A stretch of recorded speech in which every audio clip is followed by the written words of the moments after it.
You dash plus में आप देखेंगे कि एक नया टैब जुड़ चुका है, जिसके माध्यम से यदि कोई बच्चा कहीं भी हो तो आप उसको ऑनलाइन रिक्वेस्ट कर सकते हैं। आप देख सकते हैं एक नया टैब जुड़ा हुआ है।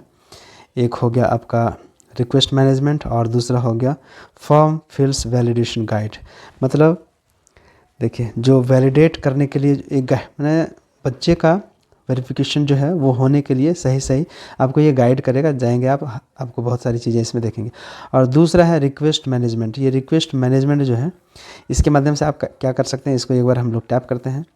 मतलब कोई भी स्टूडेंट कहीं भी हो तो उसको ऑनलाइन रिक्वेस्ट हम उस स्कूल को कर सकते हैं। देखिए, मैं पढ़ करके आपको सुना रहा हूँ कि the request management system facilitates communication between schools. मतलब स्कूल से स्कूल के बीच कम्युनिकेशन के लिए for managing student related issues और चेंजेस। यदि कोई बच्चे में कुछ चेंजिंग करनी हो या कोई इश्यू हो तो उसको मैनेज करने के लिए स्कूल टू स्कूल जो है वो कम्युनिकेशन के लिए एक ये सिस्टम बनाया गया है। This system allows school to generate, approve and view requests related to student records. तो वो जनरेट कर सकते हैं, अप्रूव कर सकते हैं और देख भी सकते हैं रिक्वेस्ट को। This actions help streamline processes for student transfer. मतलब एक स्टूडेंट को दूसरे स्कूल में भेजने के लिए ये जो है ये एक अच्छा काम करेगा। ये एक्शन दिया गया है। तो आप देख सकते हैं कि जनरेट रिक्वेस्ट पर जब आप टैप करते हैं तो आपको यहाँ दो चीज़ें दिखेंगी। एक है कि पेन नंबर बच्चे का डालिए और डेट ऑफ बर्थ जो है वो सही डालिए। और यहाँ गेट डिटेल्स पर क्लिक कर देंगे तो उस बच्चे से रिलेटेड जो है डिटेल्स जानकारी आपके सामने दिखने लगेगी।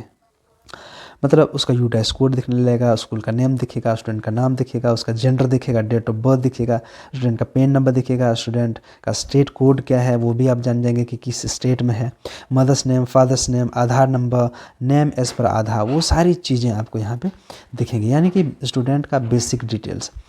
कई बार कमेंट बॉक्स में लोग पूछते हैं कि दूसरे स्टेट में कोई स्टूडेंट हो तो फिर उस बच्चे को कैसे हम लाएंगे। तो हमने वही कहा था कि उसको ड्रॉप बॉक्स में डाल करके और उसको अपने यहाँ इंपोर्ट किया जा सकता है। तो आप ये जब सुविधा दे दिया गया है ना, जनरेट रिक्वेस्ट मतलब रिक्वेस्ट मैनेजमेंट सिस्टम, तो इसके थ्रू आप आसानी से स्कूल टू स्कूल जो है वो आप कम्युनिकेट कर सकते हैं और बच्चे से रिलेटेड जो भी प्रॉब्लम हो, जो भी इश्यू हो, उसको आप सॉल्यूशन उसका पा सकते हैं।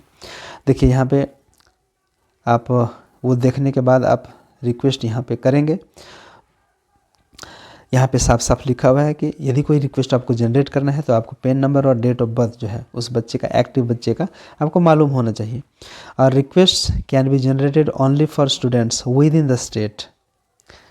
और यहाँ पे ये भी बात लिखी हुई है कि एक स्टेट के अंदर कोई बच्चा को आपको लाना है तो उसके लिए ये रिक्वेस्ट वाला सिस्टम काम करेगा, अदर वाले के लिए नहीं। अदर वाले के लिए तो बस वही है कि आपको ड्रॉप बॉक्स से बच्चे को इंपोर्ट करना होगा।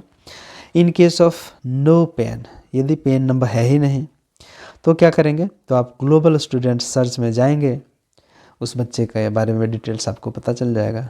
ग्लोबल स्टूडेंट सर्च कहाँ मिलेगा, तो ये तो मैंने पिछले वीडियो में आपको बताया है कि जो ही आप तीर निशान पर क्लिक करते हैं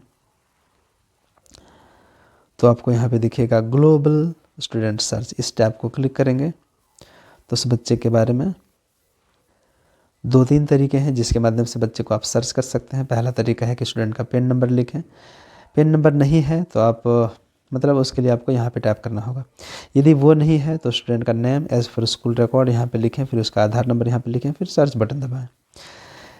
फिर आगे दिया है कि आप अलग और भी कोई तरीका है उसके माध्यम से बच्चे को सर्च कर सकते हैं। जैसे स्टूडेंट्स का नाम एज पर स्कूल रिकॉर्ड यहाँ पे करें, स्टूडेंट का डेट ऑफ बर्थ लिखें, फादर्स का नाम लिखें, मदर्स का नाम लिखें और यहाँ उसका स्टेट वो आप चुन लें।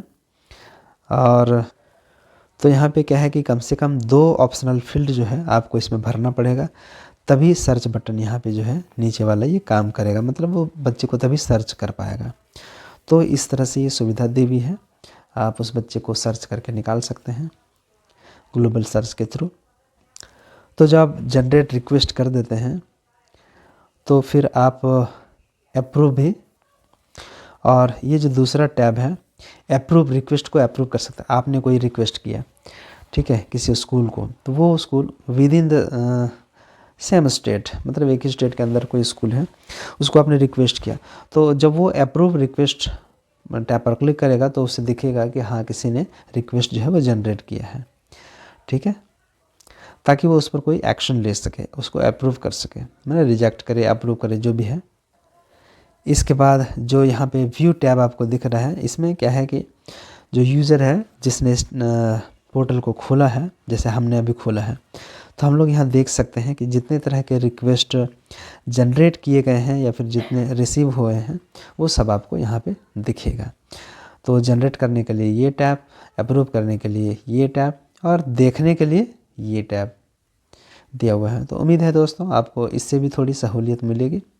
मिलते हैं अगले वीडियो में फिर इसी तरह की कोई नई जानकारी के साथ। यदि कोई यूज़फुल जानकारी होगी तो मैं आपके बीच इसको शेयर करूँगा। धन्यवाद पूरा वीडियो देखने के लिए।